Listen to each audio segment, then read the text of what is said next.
How can a single mutation passed quietly through generations influence both biological function and the course of European political history? Hemophilia provides a distinct example of how one disrupted gene on the X chromosome can alter blood clotting pathways and affect entire lineages. The condition arises when mutations impair the production or stability of factor VIII or factor IX, reducing the efficiency of coagulation and increasing the likelihood of prolonged bleeding. Unlike many inherited disorders, hemophilia's X-linked pattern creates a predictable structure of transmission, where males are more frequently affected while females often serve as carriers. Historical records and modern genetic reconstructions show how this mutation became concentrated within European royal families during the 19th century, revealing how ancestry, marital alliances, and limited genetic diversity shaped its distribution. Through molecular mechanisms, inheritance patterns, and lineage-based mapping, hemophilia illustrates how one genetic change can influence both human health and historical continuity across generations. The molecular basis of hemophilia centers on mutations that disrupt the activity of factor VIII or factor IX, two proteins essential for efficient blood coagulation. These proteins operate within the intrinsic pathway of clot formation, enabling the sequential activation of clotting, factors that stabilize developing clots. When mutations alter the corresponding genes on the X chromosome, the resulting proteins become unstable, insufficiently produced, or unable to participate effectively in the clotting cascade. This reduction in functional clotting factor activity leads to delayed or incomplete clot formation. Mechanistically, the effects vary according to the nature of the mutation. Some changes cause large reductions in protein concentration, while others disrupt molecular structure. Evidence from biochemical studies shows that even moderate reductions in activity can substantially increase bleeding tendency, particularly following injury or physical stress. In severe forms, spontaneous bleeding episodes may occur within joints or muscles, reflecting impaired coagulation under normal physiological conditions. The X-linked inheritance pattern plays a central role in the distribution of the disorder.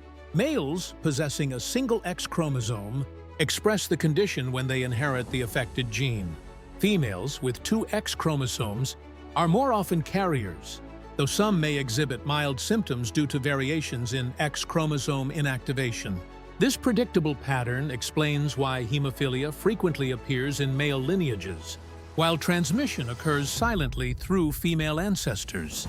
Now, historical and modern genetic analyses highlight that distinct mutations can arise independently or be maintained within families. In royal lineages, limited gene flow and intra-family marriages allowed specific variants to persist across generations, creating recognizable patterns of inheritance. These patterns align with documented pedigrees and provide insight into how the mutation spread among related houses. In summary, the genetic mechanisms of hemophilia reflect the interaction between molecular function and the structure of X-linked inheritance. This foundation supports the broader historical and population-level patterns explored in later chapters. The physiological effects of hemophilia arise from the reduced functionality of factor VIII or factor IX within the intrinsic coagulation pathway. These proteins operate in a sequential cascade that stabilizes fibrin formation, enabling blood to clot effectively. When their activity is insufficient, the cascade progresses slowly or incompletely, producing clots with reduced structural integrity. This deficiency explains why bleeding episodes tend to last longer and why internal bleeding may occur following minor injuries. The central mechanism involves the interaction between clotting, factors, and platelets. In typical coagulation, platelets form an initial plug, which is then reinforced by fibrin strands generated through enzymatic activation. However, in hemophilia, limited factor VIII or IX activity weakens fibrin formation, resulting in unstable clots. Evidence from hematological assessments shows that clotting time increases proportionally with the degree of factor deficiency, creating a measurable gradient between mild, moderate, and severe cases. Symptoms often appear early in life, particularly in males with very low factor activity. Joint bleeding is a characteristic feature, arising from recurrent microhemorrhages that occur during normal movement. Over time, repeated bleeding can cause joint stiffness or tissue changes, reflecting the cumulative effects of impaired coagulation. In contrast, individuals with mild hemophilia may experience symptoms primarily after surgery or significant trauma, demonstrating how genetic variation influences clinical expression. Now, geographic and population studies indicate that hemophilia occurs worldwide, with prevalence largely independent of climate or environmental influence. Instead, distribution patterns reflect ancestry, mutation frequency, and historical demographic structures. Although the condition is rare, founder mutations in certain lineages create clusters of affected families, particularly in populations with historically limited gene flow. In summary, the physiology of hemophilia reflects the interaction between weakened clotting pathways and predictable patterns of clinical expression. These mechanisms form the basis for understanding how the condition affected individuals across both general populations and historically documented lineages. Hemophilia appears worldwide, but its historical prominence within certain European royal families created a distinct pattern that shaped public understanding of the disorder. The global distribution results from spontaneous mutations and inherited variants that arise in populations, regardless of climate, geography, or environmental pressure. Since hemophilia does not confer survival benefits or adaptive advantages, its presence reflects mutation rates, demographic history, and patterns of inheritance rather than ecological influence. Evidence from population genetics shows that most hemophilia-causing mutations emerge independently in different lineages.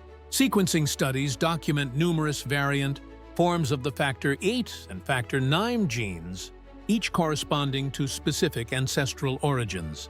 In many general populations, the condition occurs at low but consistent frequencies, maintained by a combination of mutation and X-linked inheritance dynamics. In contrast, certain families exhibit higher prevalence when a single mutation persists over multiple generations. The most historically documented example involves European royalty during the 19th and early 20th centuries. Genealogical records and modern genetic reconstructions trace a particular factor IX mutation to Queen Victoria, whose descendants carried the variant into several royal houses through political marriages. As these families engaged in limited gene flow and maintained tightly connected marital networks, the mutation persisted across multiple generations. These patterns illustrate how demographic structure, not environmental pressure, shaped hemophilia's visibility in this context. Now, broader geographic assessments show that hemophilia is present in populations across Europe, Asia, Africa, and the Americas. Prevalence varies slightly by region due to demographic factors, founder effects, and historical population size, rather than selective forces or climate-driven influences.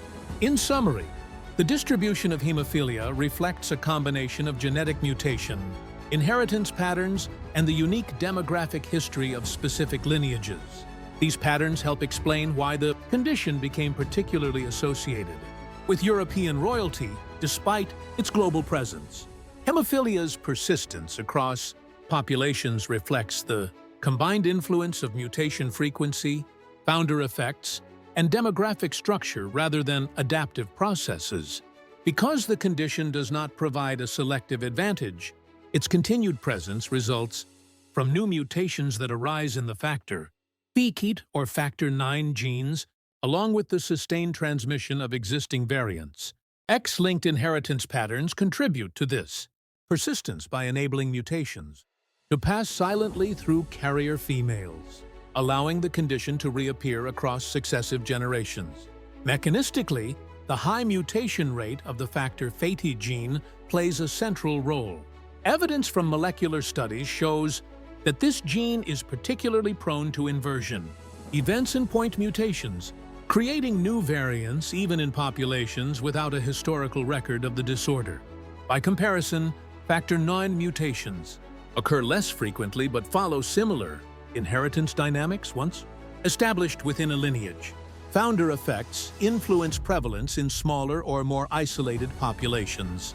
When a mutation becomes established within a limited ancestral group, it can persist at higher frequencies due to reduced gene flow and demographic constraints. Historical examples of this process appear in several non-royal populations, where a single ancestral mutation created recognizable clusters of affected families.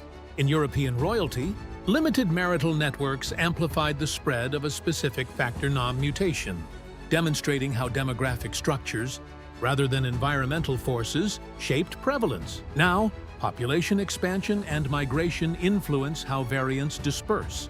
As families relocate or intermarry, mutations may enter new regions, forming broader distribution patterns unrelated to climate or selective pressure. Modern genetic tracing identifies these pathways by linking mutations to ancestral origins and historical movements. In summary, hemophilia persists due to the high mutation rates of its underlying genes, the dynamics of X-linked inheritance, and the demographic characteristics of specific lineages. Together, these factors explain how a rare disorder can maintain a stable presence across generations without adaptive significance.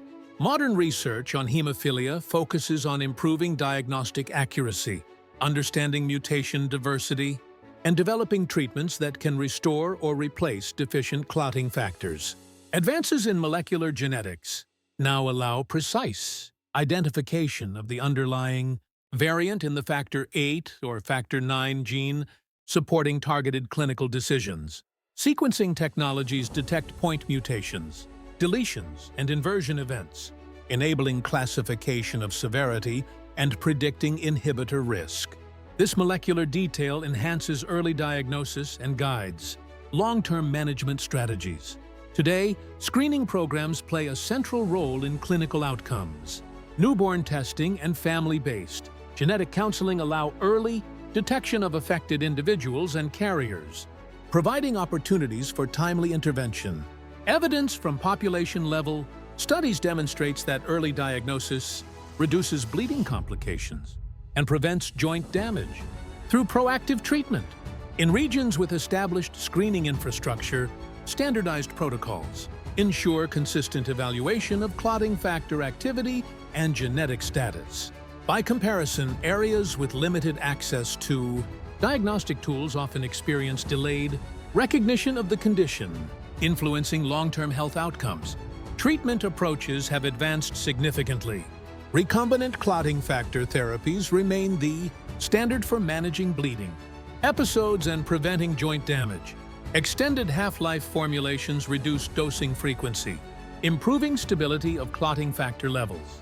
In contrast, individuals with inhibitors, immune responses that neutralize infused factors require alternative therapies such as bypassing agents.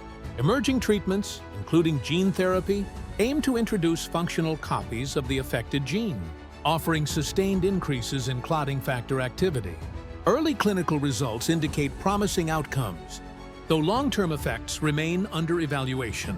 Now, global availability of treatments varies according to healthcare resources, creating differences in clinical outcomes across regions. International initiatives continue to expand access to diagnostic tools, factor concentrates, and educational programs. In summary, modern genetics and therapeutic advances have reshaped the understanding and management of hemophilia. These developments highlight how molecular insight and clinical innovation intersect to improve outcomes across diverse populations, offering a quieter but meaningful progression toward long-term stability.